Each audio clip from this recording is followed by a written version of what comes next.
You're listening to the OMG Hour.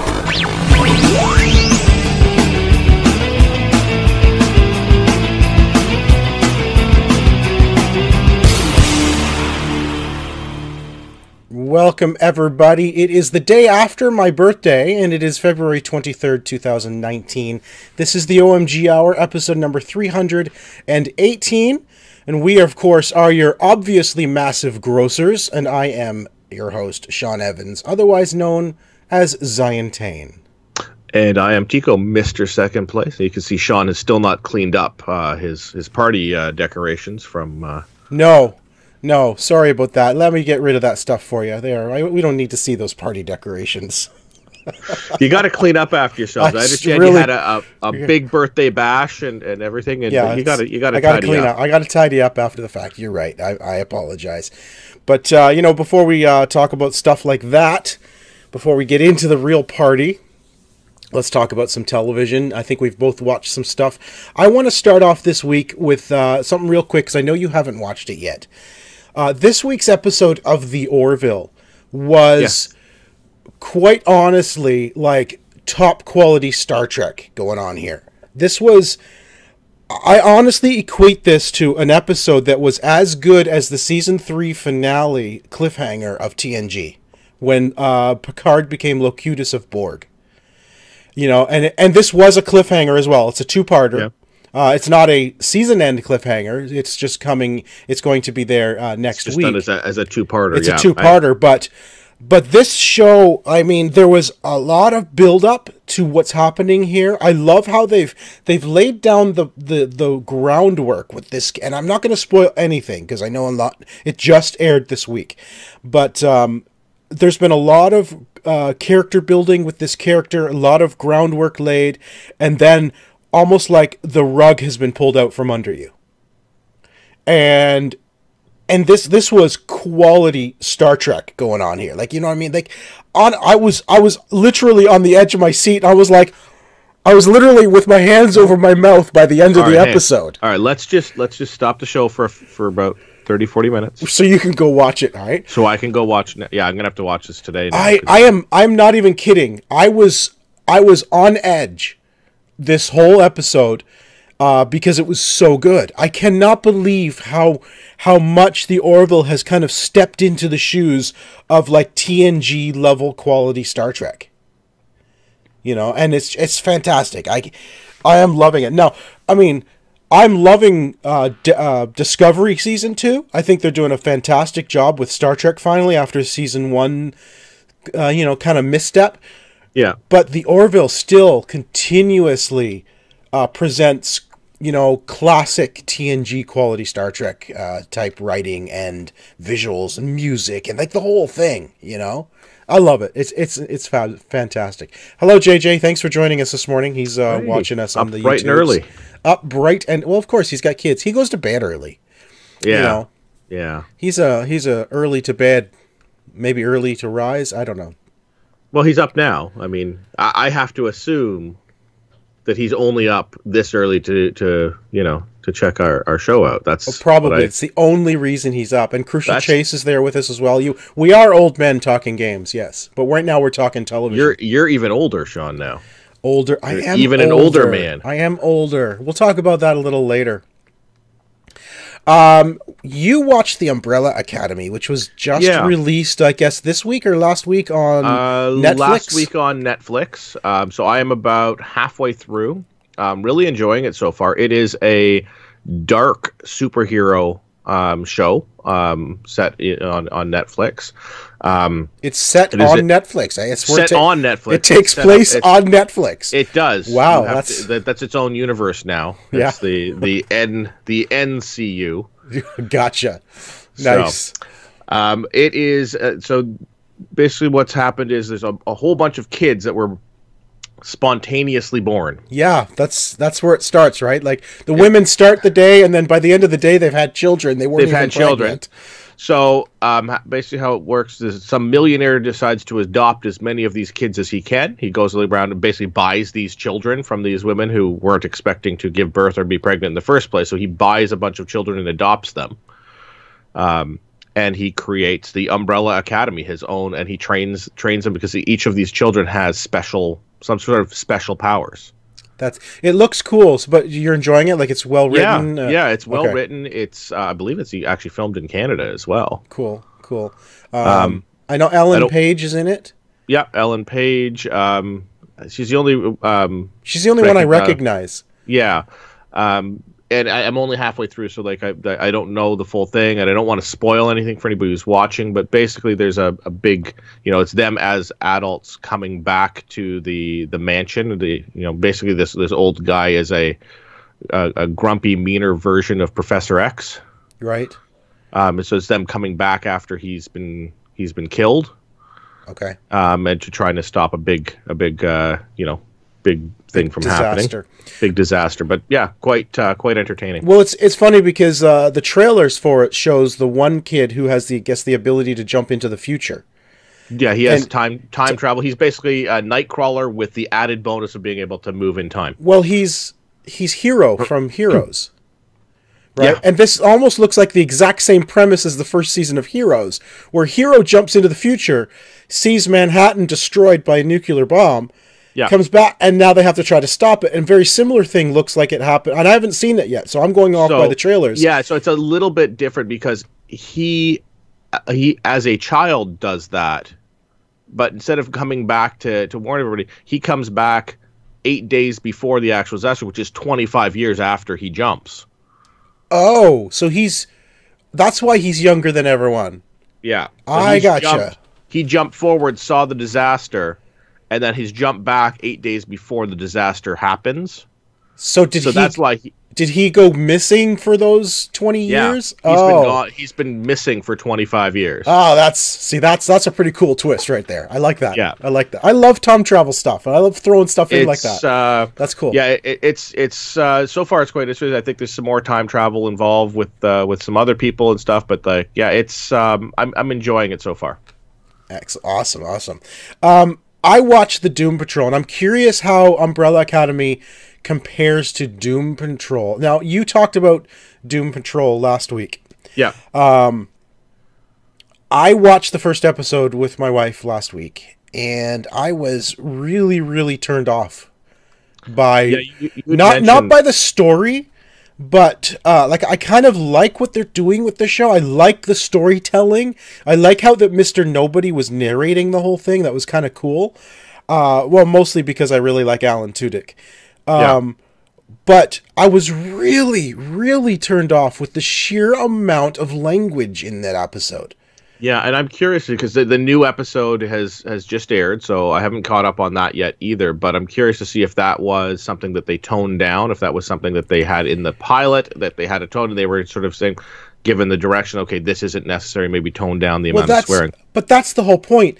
All of the swearing in that was completely unnecessary. Like, honestly, it really was. There was a scene between Cliff Steele and what's her name? Mary? Is it Crazy Mary? Crazy Jane. Yeah. Between Crazy Jane and Cliff Steele, where practically every second word was the F word from both of them back and forth. And it was like, this is completely unnecessary.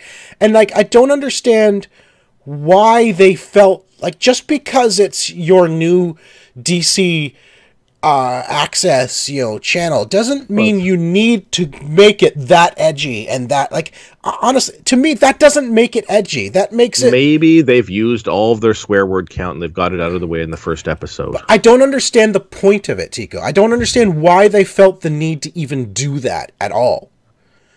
I don't think it was necessary either. But I enjoyed the thing, and I'm curious to see if if they continue that in the second episode, or if it tones down again. Did you recognize Brandon Fraser right away? Absolutely, I did. Yes. Yeah. Absolutely. It took me a second because he's old like us now, so he's put on the obligatory. Oh my God, has he ever put on the weight? Yeah. Whoa. Yeah, I don't know. Yeah, I don't know if that's him for real or if he put on the weight for that character, but he really put on the weight. Yeah, it's just odd because I haven't seen him in anything since like the Mummy, like since the Mummy, right? Yeah. And that was obviously a long time ago. And it's just like, okay, it took me a second to recognize him. Yeah. What was funny about that, and we'll move on after that, is he made fun of what's his name? The one who's all wrapped in bandages like a mummy. I can't remember his character's name. No, but he made fun of him because he was dressed that way, and the whole point was that Brendan Fraser starred in the Mummy movies. Yeah. But here he is commenting on this guy who looks like a mummy. Yeah. So that was I like little pokes like that of little homage nods to previous stuff that the actors have done. Yeah. That's pretty much all that I've watched this week. I mean, I'm finally on the latest season of The Walking Dead now, which is awesome. So I'm almost completely caught up to real time. We'll be able to talk about it soon. I did watch the new episode just recently. I'm enjoying it. Yeah, here's my issue with this season so far is I don't like it when there's tension between the main group of people. And I feel like the way season 8 ended, with Maggie, of course, not agreeing with Rick's decision to keep Negan alive. Yeah. Spoilers, by the way. That's going to come to a head somewhere. Well, it's not a spoiler because Negan's in the new season, so... Yeah, but it's still technically a spoiler. But it's, well, you said if it's on Netflix, it's not a spoiler. So it's on Netflix. That's true. If that is a hard and fast rule that I think we can follow. If it's on Netflix, it's not a spoiler. Going back to Brendan Fraser, Crucial Chase says Encino Man needs to be on Criterion. Yes. Oh. Yes, Encino Man I think what they need to do is they need to remake Encino Man, but just do like a shot-for-shot remake and get the same actors back. Oh my gosh.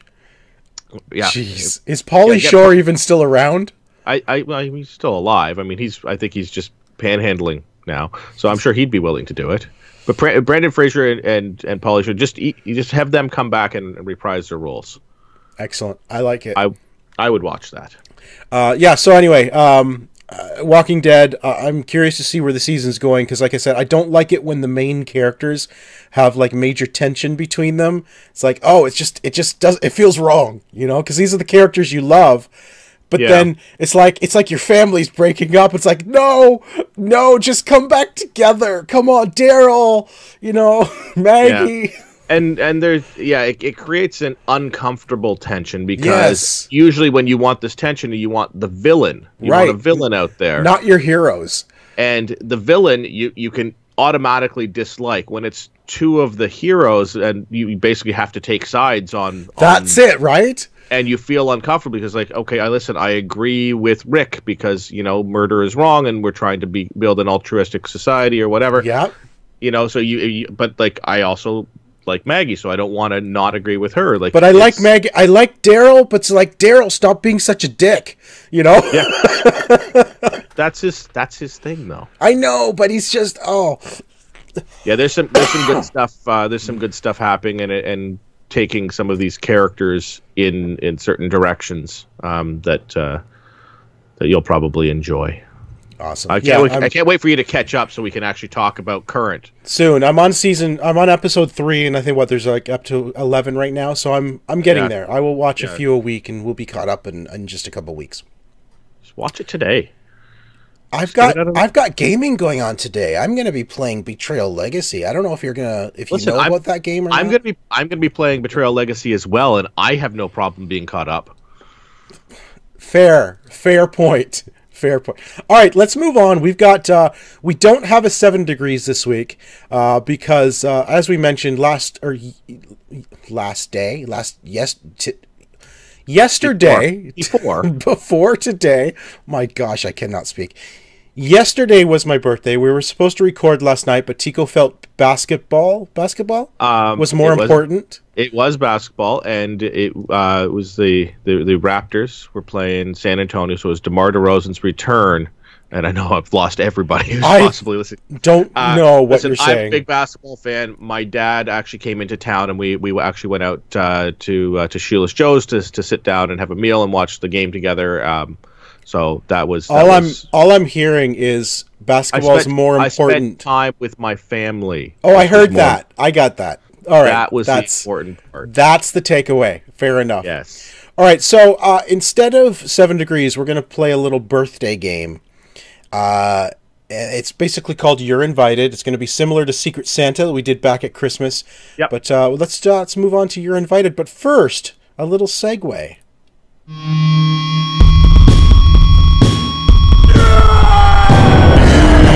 It's your birthday today, Sean. It's your birthday today, Sean. Rock and roll and celebrate. We lose control and you cut the cake. Tonight is your destiny. Wait, so share toast with your closest mates. It's your birthday today, Sean. It's your birthday today, Sean. Grab your goodie bags. Open your gifts. Blow out your candles.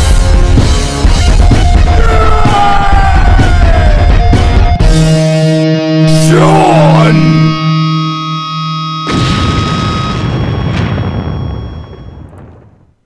There we go. A little interlude from EpicHappyBirthdays.com. That is a fun thing that I happened to find for my daughter's birthday a little while ago, and they make one of those for pretty much any name you could imagine. So just go onto YouTube and search Happy Birthday and whatever name, and you can find one of those to send to your loved ones, which is absolutely phenomenal. That's awesome. So, all right, we've got some names we've put into a jar. I've put them into a jar. I put them into my Beats headphone case because I don't have a jar. And what are we gonna do? Just draw a couple of names each, and we'll draw. Let's go a few each, and so the idea is the other person will have to figure out what that character will have got you for your birthday. Because I invite, yes, because you've invited them to the party from their universe. From their universe, absolutely. Yes. Yes, it must be from their universe. Like you can't just say like, like Mario is going to, head down to Best Buy and pick you up like a digital camera. No, Mario can only shop in the Mushroom Kingdom. Yes. Yeah. Correct. Excellent. All right, so let's start it off. I'm going to pull one of these names. All right. I've got 6 names in here. I also have 6 names, so we'll make sure that if we have a duplicate, we'll throw it aside. All right, so here's one. The first name all right. What is Ezio going to buy me? He was invited. All right. I had to have an assassin there, obviously. Well, I mean, for you from Ezio, I figure for sure he's going to understand that your absolute love of the genre in that game, and he will get you an actual hidden blade. Excellent. So I'll go right on top of my. It would just go right on top of that. Right on top of the tattoo. I'll have a real hidden blade. Absolutely. That's exactly what I would want Ezio to get me. Yeah. So that would be, and you'd open that up and probably accidentally trigger it while unwrapping the box, and. As long as I don't accidentally trigger it while thanking him. All right, so your first one. All right, who did I invite? You invited Aloy, of course. Of course I invited. The lighting's terrible here, so we'll just not. Of course I invited Aloy. Now, you know what I want from Aloy, though? I definitely want her bow. And some of those arrows to go with it, because that is the coolest bow I've ever seen. I mean, you think she's going to give up her bow, or maybe a bow like her bow? No, I think she could probably, because she purchased the bow, right? So she could purchase another one. Yeah. And bring some of those arrows, right? She crafts the arrows. Yeah, exactly. So I definitely want her bow and arrows. And I'm talking like the top of the line Karja like bow. End game bow, exactly. Or no, I can't. No, that's a one of a kind. I can't ask for her endgame armor, with the cool shield over it. Besides, I don't think her armor would fit me. Be a little snug. So no, you may not squeeze into that armor. I might not squeeze into her armor, no, but I could squeeze into her bow. I would. Yeah, that's what I want. All right. I'm gonna choose another name out of here. It is. Oh, of course. I invited Cassandra.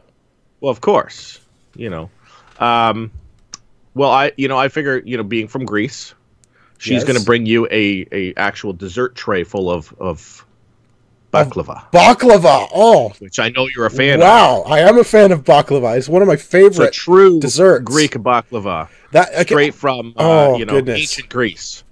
So it's fermented too. It's from ancient Greece because that's the world she comes from. So it's like fully authentic. Fully authentic. Excellent. Can she also bring like some of her swords and weapons? Maybe. I mean, she could. You need to cut the back. I gotta cut the baklava anyway, right? Yeah. Yeah. Exactly. All right. Choose me another name. Tell me who else I invited to my party. All right. Again, it's not going to show well on this because I run real tiny, but Nathan Drake. Oh, excellent, Nathan. Nathan Drake. Yeah. It's coming to your party. Well, Nathan has like I'm trying to think of what some of his tools are, but you know what I would love actually from Nathan is one of his old notebooks of one of his finds, with all his notes in it, and just like that would be kind of cool with little maps. It's a nice read. Yeah, exactly. Yeah, that'd be really cool to get one of his Nathan Drake notebooks with the pictures of the islands he's been to, and in the research he did on some of the finds that he's already found. So it's not like he needs the notebook anymore. But that would be cool. I'd like one of his notebooks. That'd be a nice gift. You're getting some good gifts for your birthday this year. This is great. This is great. So how you only turned 48 once? Well, if you do it right, you can do it a number of times. You can only turn 29 a number of times. I have not done that yet. I've just stopped counting at 28. I gotcha. Okay. Yeah. All right. Well, we've already talked about Aloy, so I'll pick another name. Draw again. But you absolutely want to make sure she showed up, so we invited her. I had to invite her twice, exactly. Oh, well, this is very similar to one you just drew. How about Lara Croft? Ah, Lara Croft. Now, I'm going to tell you right now, I already know what I want from Lara Croft. You already know what you want from her. Yeah, but I want to know if you can figure out what I would want from her. All right, from Lara Croft, I would go with your own custom set of dual pistols. Close. I would actually want her climbing axes. Oh, okay. I love that climbing axe in the new series. Okay, Yeah. that is a nice climbing axe. I don't know. I just figured with a nice case and the tool. That would be absolutely fantastic. The pearl handled. I'm not sure if she'd be allowed across the border though, with that gift. That might if she might have some trouble. You can get them. You just have to. The climbing axes she could get across the border with. The pistols maybe not so much. I don't know. Is that more than a 6-inch blade? I don't know if she could. Well, it's not a blade. I guess it's a climbing axe. So I don't know. I'm fairly certain that if you tried to bring that thing on a plane, you would get told. No. I'm sorry. You're going to need to check that, sir. True. This is true. Then again, she'd be flying private, so she could probably do it easy. Yeah, she could bring her guns because she'd be. Getting private customs on once she gets here. She probably leaves No, she'd be landing at a private airport. She'd own the place. I mean, yeah. No, I think she'd have no problems bringing them across. All right, shall we do one more name from your? All right, from your list? Actually, I have one specifically. I'm going to actually manually pull it out. Oh, you're going to pull it out. You really want this person? I really want you. All right, here is the last one. All right, the video game character that the last video game character you have invited to your party is Doug Bowser. Oh, excellent! He's a video game character. I assume he must be, right? Of course, I invited Doug Bowser. Oh, good. Well, he's not a video game character. What? With a name like Doug Bowser? Right? Doug? Right. Exactly. Doug, that's automatically you got to be in a video game if you're named Doug. Well, doesn't Bowser have like flying platforms? Can I just get a flying platform so I can drive to work like that all the time? Where little Bowser buddy always flying above Mario. Yeah, so it's got a little. Well, get one of those cloud things from that universe. The. No, I don't want to fly on a cloud. I want to fly on the thing that Bowser Jr. flies in all the time. Okay. I want one of those. Flying platform. Yeah. Done. Yeah, because then I can, forget about traffic. I'm just flying above it all. That's what I want. That's a good call. But then if everybody gets one of those, which is a good thing that not everybody will have one then, because otherwise you just get the skies congested too. No, I will be the only one with the flying platform. All right, well that was my birthday party. That was great. I really enjoyed all those people showing up. I'm glad they could make it. Yeah, I mean, it's not like they didn't have much else to do these days. I mean, they're Crucial Chase suggested that Nathan Drake bring me one of his tomb finds, because then I can buy all my own birthday presents. That is true. I mean, but I don't think he would give that up. No, that belongs in a museum, Sean. This has to be things that they could easily get me and actually be a gift. That's what I'm thinking. Yeah, but I mean, maybe have one that you could display on your back shelf there for a little bit. True. On loan. On loan. That's right. On loan. That's right. Like a museum. All right.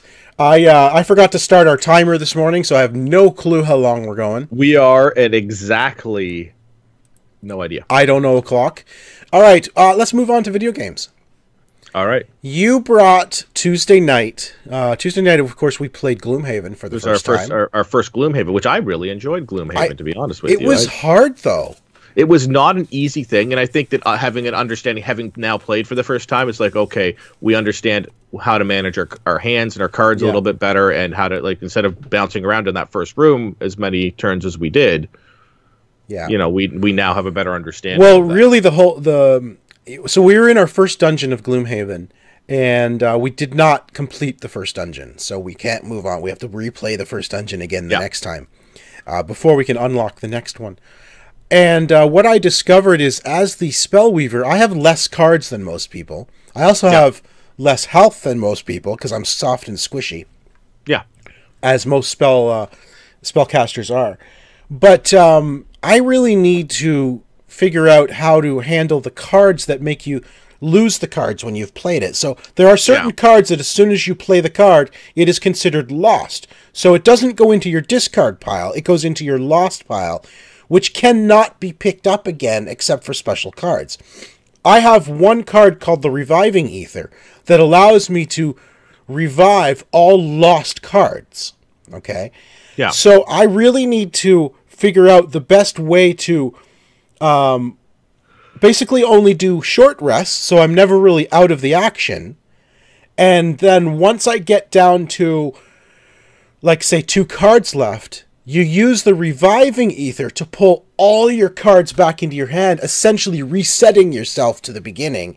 And now the Spellweaver has the potential of going 28 rounds if played properly. That's pretty good. That's pretty good, because I also, I didn't realize the severity of losing those cards early on either, because I did a couple of long rests early just to gain some health back. Yeah. Instead of, I still had 8 cards in my hand. Exactly. And I did a rest when I didn't need to and lost a card, thinking, oh, I don't need this card anyways. What difference does it make? But you need that card to be able to keep playing. We made it down to, I think, three baddies left. Yep. And we all became. I was exhausted long before you guys, because I stupidly used up all my cards and had none left. I used my Reviving Ether too soon is the problem. Right? Yeah. I should have waited till I had no cards until I was essentially exhausted, to then use the Reviving Ether to reset my entire hand. That's what I should have done. But now that I know that, now that we've all kind of figured out what we did wrong, I think we can jump into that first dungeon and do it again. So next month, I'm looking forward to trying that out again next month to see how we do. Yeah, it's a lot of fun. It is literally it's a dungeon crawler with cards. It is Dungeons and Dragons with a built-in DM, basically. Yeah, essentially. Yeah, it's really, really well done and a lot of fun. After that, you introduced me to a new game called Dice Throne Season 2. Now, do you have it with you right now that you can show? All right, here. Reach. There we go. All right, so this is one of the boxes of Dice Throne Season 2. So this game came out in Season 1 came out a little bit ago. There are 6 heroes in Season 1. There are 8 heroes in Season 2, and they're being released either in one big battle chest or in these individual battles. So this is two characters. This is the gunslinger versus the samurai. You can pick any character and play them against each other. There are eight in season 2. Season 3 is about to get announced. Actually, I think today they are having a convention today where they're going to show off some stuff on season 3, which will be introduced on Kickstarter. It is Battle Yahtzee. Yeah, for all intents and purposes, that's exactly what it is. So you get a collection of cards. For each character has their own little deck of cards and dice. And I'm just gonna pop out one of them here. Like, this is how the season 2 comes in these little individual sets, so that you have a battle board and everything like that. So if you roll a straight for the gunslinger, for example, she does a specific attack. Yeah. So I think you played as the Huntress. I played the Huntress. Yep. The Huntress has a unique thing. The Huntress has a pet saber-toothed tiger, so she actually has a secondary health meter that because you can assess your damage to the. It's the only reason I lasted as long as I did. Yeah, I had some good rolls. You had some ridiculous random, like, fall right in between where you needed to rolls. But there's a bunch of cards that you can play to affect the changes in your dice or in your opponent's dice and stuff like that. I was also pulling terrible cards. The only cards I ever got were cards that upgrade my attacks. Yes. But so the other thing is you not only do you have health, but you have what's it called, attack points? Combat points. Combat points, which you need to spend in order to, like, say, upgrade to play certain cards. And I was getting terrible cards. I had no cards that affected the dice or affected your attacking me, that sort of thing. And it just was a bad draw. It is a really fun game. I'm enjoying it a lot so far. The season 2 characters are really neat. I'm looking forward to see what they do for season 3. I like the fact that you can have multiple boxes, but each box essentially is 2 characters. But any character can play any character. Correct. Yeah, right, if you buy multiples of these, you can go, gunslinger versus gunslinger as well if you buy multiple boxes. Yeah, exactly. So I like that. Like, it plays. I actually read an article on this a little earlier. Somebody said this is the Overwatch of board games, because each character plays so differently. Oh, I gotcha. Yeah. Yeah. They really do. They really do. Yeah. There was a big difference between your playing the gunslinger versus my playing the Huntress. The Huntress deals with a lot of defensive abilities by absorbing damage using your pet. Yeah. Whereas the gunslinger is just an all-out offensive. Yeah, and I'd probably, now that I understand the game and now that I'm not getting sick, because the moment you left, like, it was weird that night. I got sick right after you left. I just became well. You saw all of a sudden that night I was fine until like 11:30 at night. You're packing up, and I'll start shivering uncontrollably. Yeah, you have the chills. You've been sitting in that chair for several hours too. It's. And then I was off sick the next day, and for like 2 days I was at home. It's like it was just almost like got half of the flu, but not the whole. You know what I mean? Like, it was so weird. It was just chills and uncontrollable shivers, and it was just weird. I got sick. We'll have to try again with And the other nice thing is this is a multiplayer game, so you can play anywhere. It's 2 to 6 players. Actually, probably at this point, it could be even more than that now that they have this. It was 2 to 6 players initially because there's 6 characters in the. That's right, because you can target specific characters. Yeah, so if you're playing multiplayer, so you can play free for all, everybody, and there's a dice roll to determine who you're attacking. Right. Or you can play teams. You can play 2 versus 2, and that's awesome. And team up at 3 versus 3. So. We should get another round of that going. Maybe I'll bring them up today and see if anybody wants to stick around after we're done investigating the haunted house. Well, not a house anymore. That's true. We've moved on. We won't talk about that. That's a spoiler for the story. That's a spoiler. It's not on Netflix yet. That's right. All right. Video games. We've done those too. We have. Why don't you start us off? Because you finished Far Cry New Dawn. I did. So I have finished the main story. I have done a lot of exploring. Prove it. Where's your footage? I don't bring footage of games we've already footaged. But you said you finished it. And it's not on Netflix Listen, yet, so the ending. Don't you understand pick or it didn't happen? No. You want me to... Okay, hang on. No, just Just go.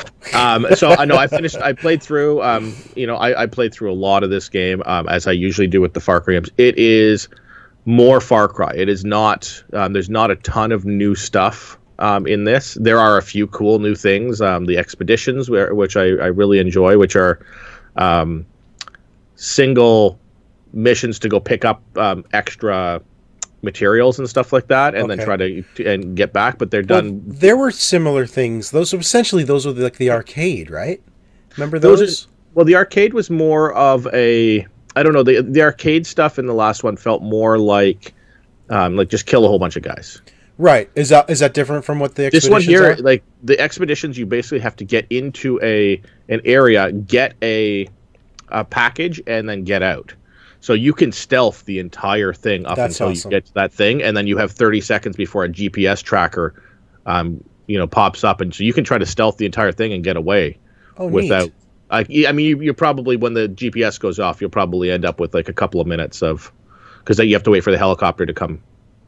Okay, and they're going to be attacking you while that happens. Yeah. So the cool thing with that is you can do them at any time during the main game. Like, you just pop in and do them. There's a French-Canadian helicopter pilot who flies you to these different zones. They're not on the map, so it's not like they're not reusing like, go do this outpost. Oh no, they're in different places around the U.S. Yeah, which is really cool. Like there's a Grand Canyon one. There's one at a theme park. Neat. There's a downed aircraft. Which slight spoilers. Rainbow Six. Well, slight spoilers on that. It's the downed aircraft is Splinter Cell, because on that plane you can actually unlock Sam Fisher's outfit. Seriously, that's cool. Which I have done. My character is now running around wearing the Sam Fisher outfit. That's great. But it's not a spoiler alert. It's in the future. It's yes. Right. So now we know that Sam doesn't make it. Well, no, it's just his outfit. You don't know that he doesn't make it. Well, that's true. Or one of his outfits. I mean, he may have multiple outfits. That's true. You don't know. I mean, the guy's probably got a couple of things in his closet. In any case, but he's also old. Is he going to be alive 17 years in the future after a nuclear holocaust? Probably. Okay. Why he's Sam Fisher. Of course he is. Yeah. Really had a lot of fun with that. I like that extra thing because, like, if you're playing through the game, it's like, okay, this is getting a little old going outpost to outpost. I'm gonna go and try a couple of these things, and they're just fun to do and try. I'm even trying to stealth some of the things, like what Yeah, I know. There's one in a prison. Cool. It's actually in Alcatraz. That's cool. Yeah. See, I like that. So they're not just reusing the Far Cry 5 map, which I mean, it's a smaller version of the Far Cry 5 map, and I'm actually having trouble figuring out where exactly it is on the bigger map. Have you figured out where it takes place? I haven't, because it doesn't look familiar. Even, when you look at the whole map of New Dawn, I can't quite fit where it is on the map of Far Cry 5. Yeah, you can sort of figure out, because there's a few spots down near the bottom, like there's the sheriff's, like the sheriff station in the prison from it. Okay, all right. And so you can sort of line that up. It's like, okay, that's where that goes. Gotcha.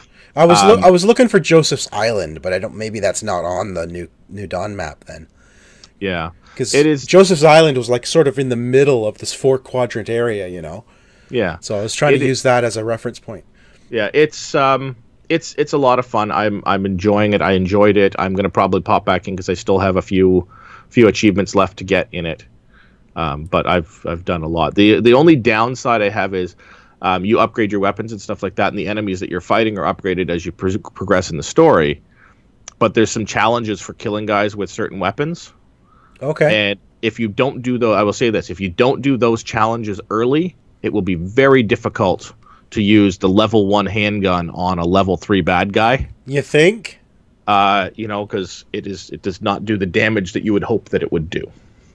Fair enough. So I will say that get those early challenges, weapon challenges, out of the way before you progress in the story, because I am now at the point where I'm at end game and I'm trying to finish off these challenges where I have to kill just regular guys, regular enemies with a handgun. And he's not so easy. Good tip. Pro tip. All right. Before we move on to the big release this week, which we also talked about last week, why don't you tell us about something that you clicked buttons on? Yeah. So Animal Super Squad. Yes. Why did you press these buttons? Well, these are fun games. So this is, for one thing, easy achievements. I'll throw that out there. Are you Easy. still? Are you in an achievement challenge again? No. Okay. This is just my life is an achievement challenge. I gotcha. At this point, this is just solely for the sake of I still have a goal of I'm almost at 500,000. So what's your goal? To get higher than 500,000. Okay. Just I don't know. This is so you play different random animals in made up carts that have like different powers. So this here is the toilet. The toilet. It is a toilet that has a boost. So it is basically it feels very similar to Trials. This looks like a Trials type control scheme. Yeah. So you have to. I mean, it's a little bit more forgiving. Like you don't crash at any point. You can die in the level. You can get to the point where you can't continue. So you start. This is the toilet plunger or whatever. I forget what the vehicle's called, but it has a boost. There's different ones. There's one with there's a helicopter type one, so you can sort of float above things. You just basically try to jump through the levels in a Trials type fashion. Your car can break. So you can lose your vehicle. You can crash your vehicle, and then you have to continue on foot. It's a cheap game. It's not expensive. It's under $10, I think. I honestly I had a lot of fun with this. I have like 900 gamer score on this already. Are you serious? Yeah. It does offer up some options for user created content as well. Oh, okay. So people can create their own little levels and platforms, and I think Trials did that too, didn't they? Yeah, you could create your own stuff in Trials. Yeah, so there's some collectibles, which I obviously saw. I missed terribly on that one there. It was a terrible miss. It really was. Yeah, like you were right there, and you still missed there, it. and I just rolled right underneath the collectible. Yeah. It's fun. It's by no means a great game, but if you are looking for... You played this yesterday. Yes. Friday.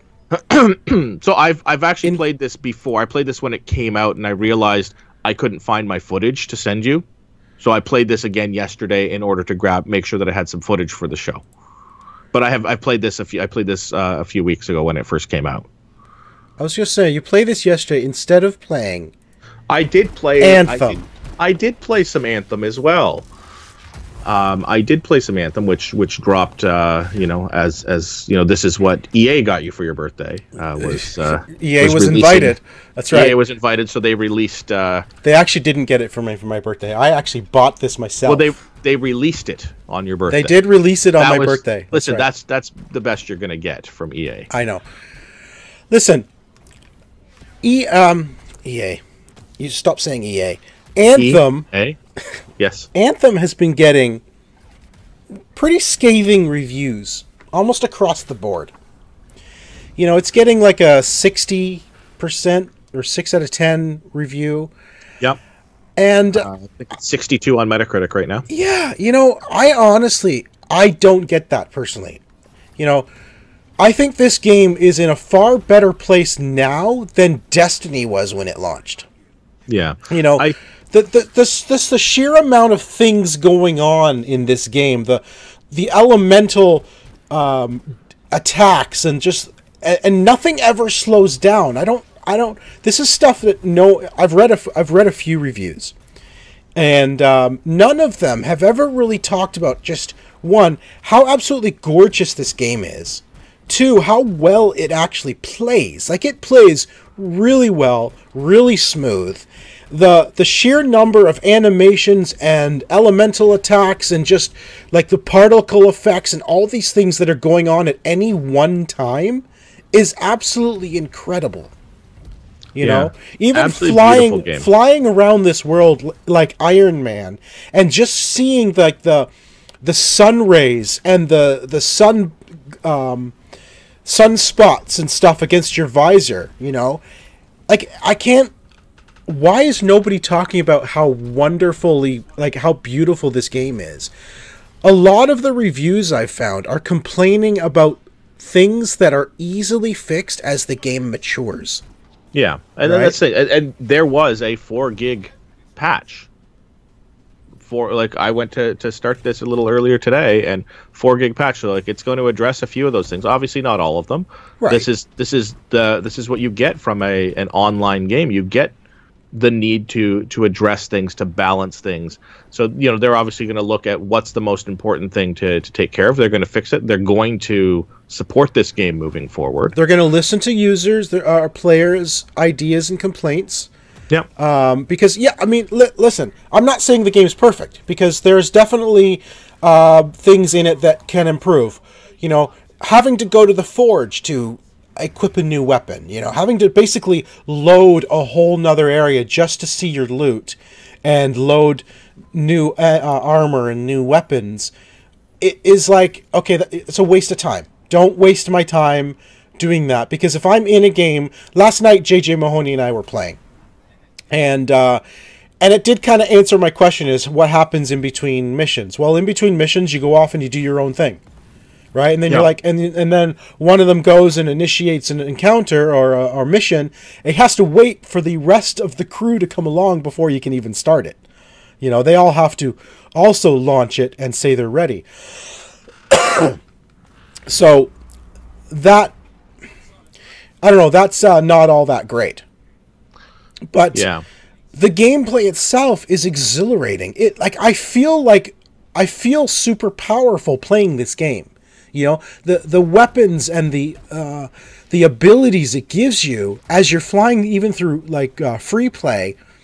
It's I almost feel unstoppable, and it's a great feeling as you're playing this game. You know what I'm saying? Yeah, it feels good. It looks good. I don't know, and I think the part of the problem is some of these bad reviews are somebody who was expecting something significantly different from Destiny. And I don't think that they know what they want. They just wanted something that's not this out of BioWare. Maybe they're expecting more RPG elements, more. I don't know, but I personally really enjoy this. I think it looks great. When I'm hopping in, I'm having fun with it, and I haven't even really hopped in and played with anybody I know. I've just gone in and I've sort of randomly grouped up and ran through. Yes, I've noticed. Played areas. Yes, I know. I bought it on Xbox, right? Yeah. Well, you want to play or something? That's fine. Just, you have to tell me when you're available. Last night. I had plans last night, as you are aware. And if I didn't have plans, then I would have been stuck doing some stupid show. Apparently. Instead of being able to play anything. Right? No, but honestly, I am having an absolute blast playing this game. And JJ and I were talking about the same thing last night as we were playing. That there's a lot of people out there oh man, you bought the game, haven't you read the reviews? It's yeah, I've read the reviews, but I played this game for 10 hours before it launched, and I had a blast. And did not feel like you'd played through the most of the content in 10 hours either. Absolutely not. And I mean, in those 10 hours, I already got more gameplay than remember when we used to buy games for $70 that only had a 6-hour campaign, and we were perfectly fine with that. Yeah. They're okay, great, I'm finished such and such a game. It was a 6-hour campaign. It's what are we expecting from games now? I played this game for 10 hours, absolutely loved it. Of course I put money down on it. I loved those 10 hours, and I want to keep playing. That's my only, the only hesitation I have with putting the money down is not that the game's not worth it. It's just EA's track record of dropping the price of a game 30 days. Well, there's that. That's my only thing. Is I don't like with EA. I hate feeling like the sucker who spent $80 on a game when it's going to be $30 in 30 days, or in the vault by next year. Yeah, this will absolutely be in the vault. I mean, this is a game that speaks 100% to needing to be in the vault, because you need people to play it, right? You need people playing this game in order. So you need to build up that user base. Yeah, I know. I don't understand. I get the nitpicking some things, okay? Mm-hmm. The Forge, I think, is a waste of players' time. Let me do that from the inventory like I can in Destiny, right? Yeah. The not having your friends in the tower with you seems weird. Like it's just sort of a single player only thing. Yeah. The loading screens. There's a ton of freaking loading screens. I agree. These are issues. These are issues that can be fixed. These are not issues that, in my opinion, should drop it from, say, maybe an 8 minimum down to a 6 as a score. You know what I'm saying? Like, Yeah. I just, that's just my own personal opinion. I don't get all of the low ratings and all of the complaints. I don't think it's warranted. I almost feel like it's gotten to a point where we're expecting too much from new IPs. You know, like look at Red Dead Redemption 2. You're getting perfect scores for what is by far not a perfect game. And you and I are not the only ones who feel that way. Yeah. You know? And yet it got perfect scores. And that's a problem when games that put this kind of effort into to do it, and they get lambasted on release like this. And I think a lot of that I think some of that may be some negative press towards EA just in general as well. Like whatever EA does, but BioWare itself is such a beloved company. Has Mass Effect Andromeda really put that much of a downer on BioWare's reputation? It might have, to be honest with you. It may have. I think the problem is too is like if people want new IPs and they don't just want, you know, multiplayer only, you know, Call of Duty Black Ops, you know, every year. You know, loot boxes galore in everything. These are the games that you have to sort of embrace like this, and this is a well done game. Oh, it looks really fantastic. I don't know where all the negativity and hate is coming from. Like to me, this is the sort of game, if this had released 2 years ago, this would have been a 10. But for some reason, everybody's been so jaded at this point that this is all of a sudden a 6. Like, there's no way this is a 6. I agree, and that's exactly what I'm saying. I think people's expectations have just gone to a point where everyone is expecting way too much from new IPs, and they're not giving them chances that they deserve. You know, Destiny. I think even Destiny when it launched, wasn't it a 7 or an 8? I think it was an 8, and it was in bad shape when it started. Yeah. Right? In my personal opinion, Anthem is still far superior than launch day Destiny. And it's only getting a 6. Yeah, I think that the grading system is the issue. Yeah. I think there's definitely issues there. So. All right, well, we've got some news to talk about. Bowser is taking over Nintendo. Yeah, I think we've all seen that. Reggie Fils-Aime is retiring in April. This is to the point that his predecessor is Doug Bowser, who was invited to your party. Yes. Who was? And everybody thought that this was some sort of a marketing gimmick of some sort to announce a new Smash character. You did. Several people did. You were like, this can't be real. It seemed fake. I think a lot of people felt that way. Well, yeah, I mean, when Nintendo announces that Reggie Fils-Aime is retiring and Doug Bowser is going to take over as president of Nintendo of America, yeah, I mean, that is way too coincidental to be real, but it is. I'm just waiting for Joe Halo to take over at Microsoft and Jim Kratos to take over at Sony. Right? Like, come on. But this Doug Bowser is a real person. Yeah. Like, it just seemed... Now, I don't know if you saw it or not. There was a picture of Doug Bowser in his office that says, "Thank you for the warm welcome." Yeah. Did you see behind him there was the Mario and Luigi tied it, like, trussed up on the shelf behind them. Yep. They were all tied up, and then along the bottom were all the different Bowsers and Bowser Juniors and Koopas and Bowser Kingdom. I mean, listen... The coincidence is definitely not lost on Nintendo, and they're going to do something with it. they'll have some fun with it, I think, and hey, good on them. And it's one of those things, like like you see that often where somebody's last name correlates to their job. Yeah, exactly. Yeah, it's pretty cool. I mean, I think it's awesome.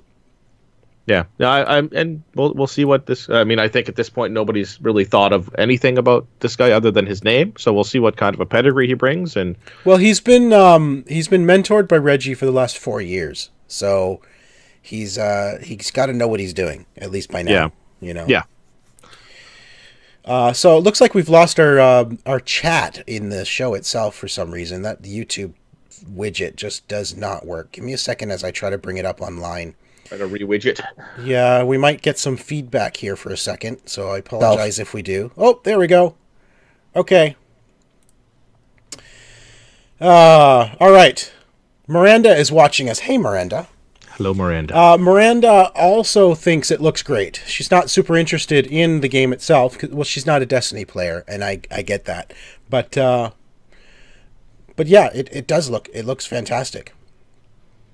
Crucial Chase was watching us as we talked about Gloomhaven. He says it looks fun. He Mansions of Madness. Yeah, Crucial Chase Mansions of Madness is an amazing game. I love it. It's one of my favorites. I also have that.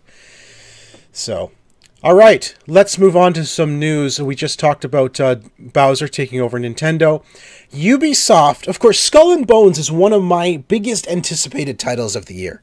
Yes, it takes some of the really cool boat battles from the Assassin's Creed Rogue and 4?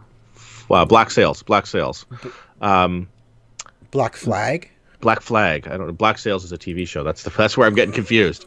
It takes that portion of it and it is putting that into a game. And they made an announcement that they have already begun work on a television program.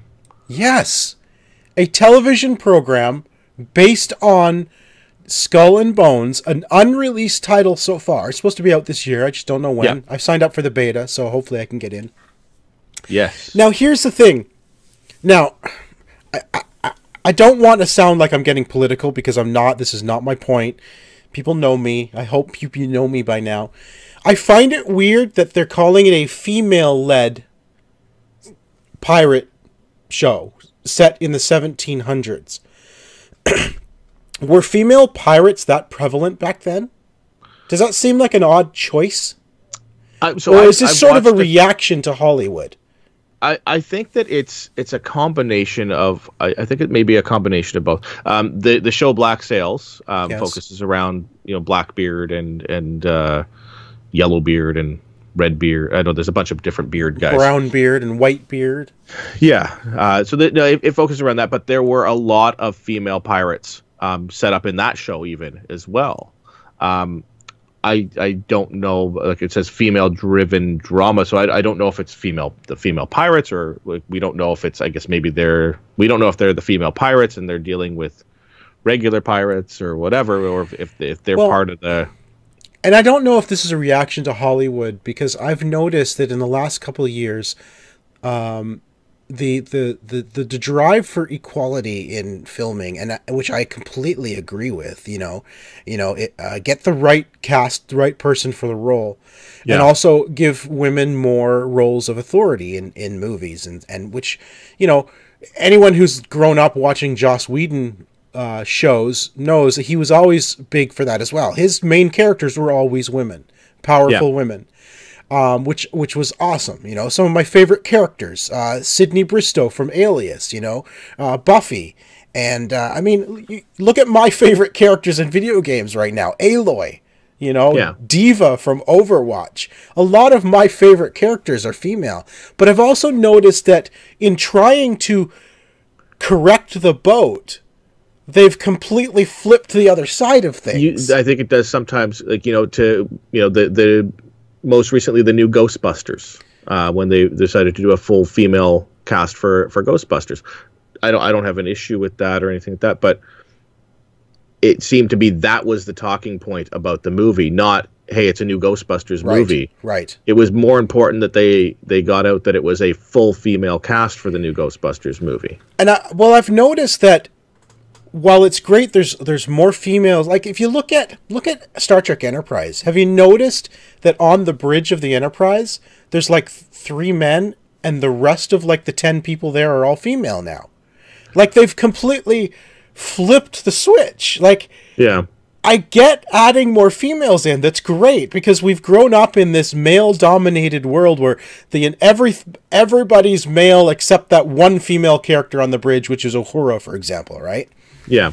And but now it seems unbalanced. Is all I'm trying to say. Like it still seems unbalanced. It went from being unbalanced on the male side, now it's unbalanced on the female side. It seems like I don't know if it's unbalanced. There's no happy medium. Is all I'm Is all I'm saying. I don't know if it's. I think the issue now is not necessarily that it's unbalanced, but it's the focal. It's the focal point.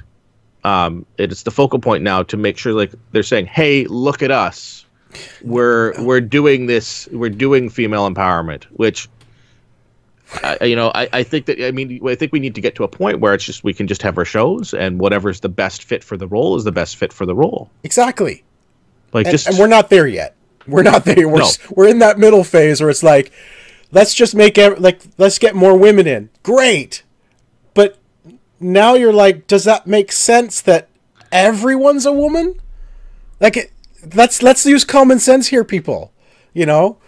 It just seems weird. I think that I think that they absolutely need more equality, and they need to get to the point where that equality doesn't have to feel that it's being forced. Even I noticed this huge actually in Star Wars, The Last Jedi. If you noticed in The Last Jedi, every single person of power in the Resistance was a woman. Every single one, and it seemed forced to me. I don't remember that well for The Last Jedi, but I don't want to sound like it's such a thin line that I'm walking here, and I don't want to get into a political thing because I don't disagree with having more women in everything. I just think there needs to be the proper balance, and I don't think Hollywood has found that balance yet. Hollywood's too worried about throwing all the women into every character. Right now it feels more for optics as opposed to... I agree, and we need to get... It's more for optics as opposed to for what's best for the medium. Yeah, and we'll get to that point where it is sort of balanced. And I guess, I don't know, is balanced a good segue into the next thing? IGN had a great article about Crackdown 3 and why a good deal doesn't make a game score better. And this is something I actually had thought of a couple weeks ago, and I don't think we've talked about it. Crackdown 3, it's not getting good reviews. I don't like it. I'm not having fun with it. I think it's boring. It is... and I don't know if I said this last week, but it is more of what original Crackdown was, but in this day and age, that's not enough. No. And I think that they hurt themselves with having announced it a long time ago. Well, there's that, yes. Having such a long dev cycle on it. Like those things that really hurt that. Because of that, you're coming in going, man, I love the first one. I want that next step. I want better, because if they'd done one of those Crackdown 3 available tomorrow and we got this, I think that we maybe would have been a lot happier with 4 years ago. Yes, absolutely. Yeah.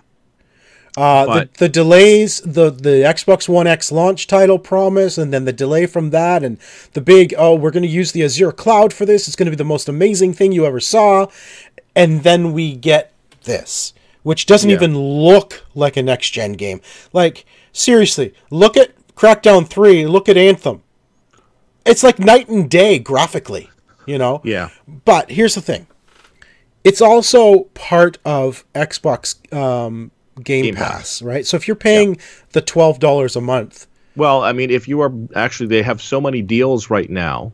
My brother-in-law has picked up Game Pass, and he did the $1 for 2 months. A month thing.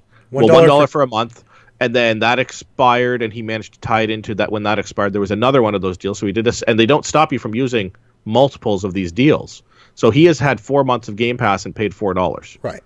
So here's the thing, though. So the game, you don't have to pay for the game itself. You're paying for the subscription.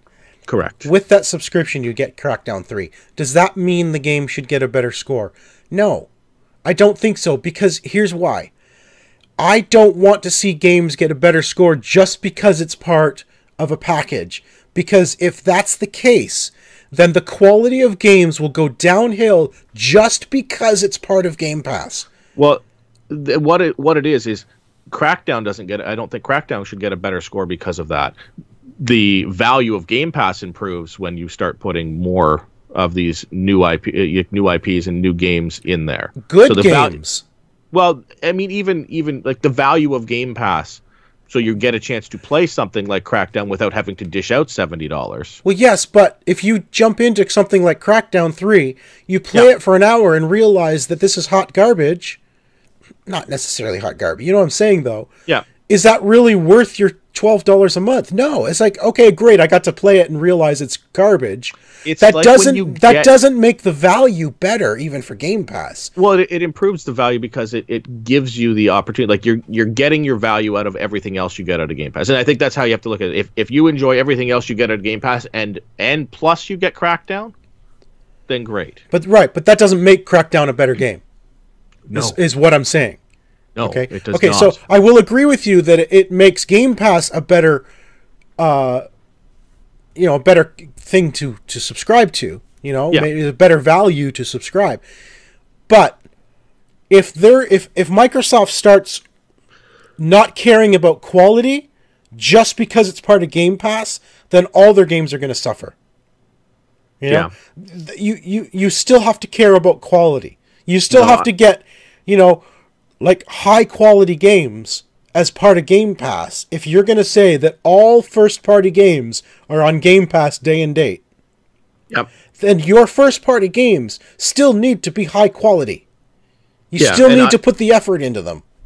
Yeah, and I think that's been part of the problem is the exclusive first party stuff that they've put out so far. Like Sea of Thieves, liked, but not enough that I've gone back to that. Anytime recently. State of Decay, I honestly I did not care for. Neither did I. Okay, so there's my point. So when they first advertised that all these games were going to come to Game Pass day and date, they advertised it with Crackdown 3, Sea of Thieves, and State of Decay 2. Yeah. All three of those games have been disappointments. Yeah. Now, that being said, those games were being worked on well before the announcement that they were coming as Game Pass and everything like that. And I think that maybe that might be part of it. Is like, man, these are not going to sell on their own accord. We need to be able to showcase, hey, Sea of Thieves has, 8 billion players playing it. How many of those actually paid, the $50-$60 for the game? And how many of them are just using their Game Pass thing or have downloaded? Like, I have it downloaded. I count as one of those 8 billion people technically that have downloaded the game. Like, does that net, like, it obviously makes it look like, oh man, it was a huge success because they have this many users, this many downloads. And that's, to me, that can't be a drive for success, because if you're playing it but you're a Game Pass member, just because you're playing that game doesn't mean you would have bought the game. To me, that is not a measure of success of that game. I would be very interested to see with some of these, like Crackdown, for example. How many people bought it? Yeah, like hours played. Like, how many people not necessarily bought it? I mean, because people will have bought Game Pass just for the sake of having this. But how many hours are played? Like, how many of the people started this thing up, played for an hour, and never what's the average again? Play time, and never played it? Because I popped it back in yesterday, played for a little bit yesterday, cleared some more stuff. I'm not finding myself really enjoying it. And the first one, I absolutely loved. I played that to death. I was hopping in and just running around, just climbing up, collecting as many orbs as I could. It was fun. It drew me in. This one is not doing that. It feels like it's almost a chore to pop that in and play. Because our tastes have changed. It was how many years ago for Crackdown? Was it 10 years ago, at least? Yeah. Yeah, well, I mean, the number 3 was in development for 10 years, wasn't it? So I don't know. So, yes, you delivered what we loved about the first game, but what we loved about the first game is now 10 years old. That's not enough to satiate our hunger for that. The market you're going after are playing PUBG, Fortnite, like, you know, Destiny. Like, this is the market you're going after is a different game, or playing genres of games that didn't exist when the first game came out. Exactly. That's right. Right. The medium has grown up. We've grown up as players. We've matured. Unfortunately, when it comes to reviews, I think we're still expecting more than we're getting, which is unfortunate for some reviews, but we do expect better. Like, we expect better. Yeah. Crackdown 3 did not give us better. No. I'm not saying it's not fun. I know a lot of people are really enjoying their time in Crackdown. I've been seeing on Twitter a lot of people defending the game, saying they're really having a lot of fun playing through that. But that's Phil Spencer. No. This is I've seen a lot of people, you know, posting on Twitter that they are enjoying their time in that game. And you know, good for them. They're enjoying that. I'm glad that they are. To me, it doesn't give me that satisfaction in playing it. Yeah, no, I agree. We need to move on because I think we're well over our hour. I'm not quite sure, but I'm pretty sure we are. Maybe. Talking about Xbox Game Pass, perfect segue. Yes. Xbox Game Pass apparently is coming to the Nintendo Switch. So there are some rumors. There are some rumors that Nintendo and Microsoft are in talks to bring Game Pass via a streaming type service, cloud streaming to the Nintendo Switch. That's pretty freaking cool. It is pretty, like, one of the first ones. Ori and the Blind Forest is one of the first ones that they're talking about that may come to the service. No, they're talking about Ori and Blind Forest being released for the Switch. For the Switch, okay. Yeah, that's different. That's a different thing. Microsoft is talking about bringing some of their titles, like Ori and the Blind Forest, to Nintendo, not as part of Game Pass. But that would be, if Game Pass goes, that's a sure. first party title. That would be. But this is separate. That's two actually separate things. Okay. So they're going to actually release a Switch version of Ori and the Blind Forest. They're talking about bringing the actual service using cloud streaming so that all the games on Game Pass you can play on your Switch through streaming. Talk about added value to a service. Right? I really hope that this is one of those true rumors that happen. Now, I own a Switch, so let me throw this out at you. What if Sony said, "Okay, bring Xbox Game Pass to the PlayStation"? That would blow people's minds. Yeah.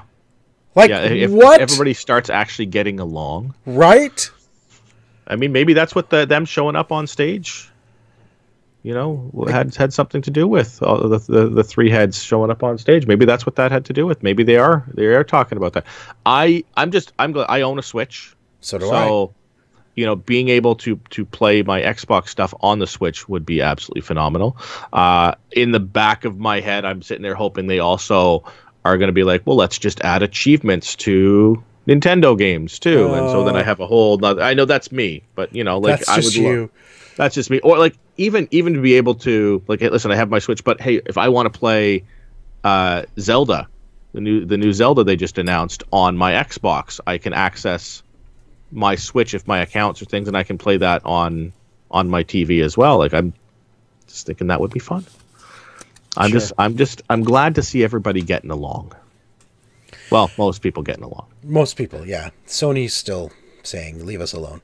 But anyway, I think that's it. I'm pretty sure we're at the end of the show. We probably went way over. I forgot to put a timer on today, so. Yeah, I think we're actually, because I saw the first comments that started coming through and your widget were at 9:34. Oh, so we're right at an hour. I think we're right, or that's when the first, so it might be slightly after that. All right, so right zone. Excellent. So why don't you send us off then? All right. We want you to send us your 7 degrees of translation entries. We are getting bad at them. Well, I guess not getting bad at them, but we want some stuff that's not like straight from our show notes. We love doing it, but yes.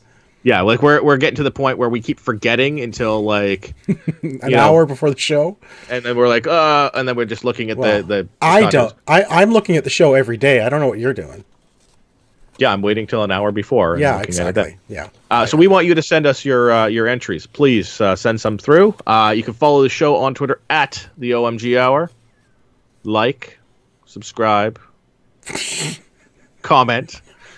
I don't. You normally have to read all this stuff. I know. So I have to check it as we go. You can follow me on Twitter at Mr. Second Place, and then YouTube. We're on that. You can check us out youtube.com/OMG Nexus. That's right. That's where you can like, subscribe, and comment. That's where. Well, listen. I read it in order that you have it there. That's fine. It's all random. That's called random. Listen, you've been on the show for a long time. 43 years. Tomorrow. Of course, I am Ziantane everywhere, and that is XiantaYne. That is episode number 318 of the OMG Hour. Tico, before we take off, Diva was a late arrival at my party. What'd she bring me? Oh, well, I mean, she would bring you a payload.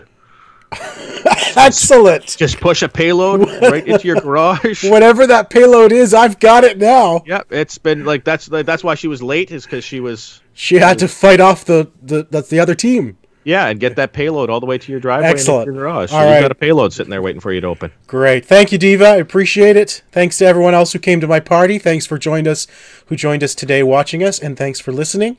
We'll be back again next week. Bye, guys.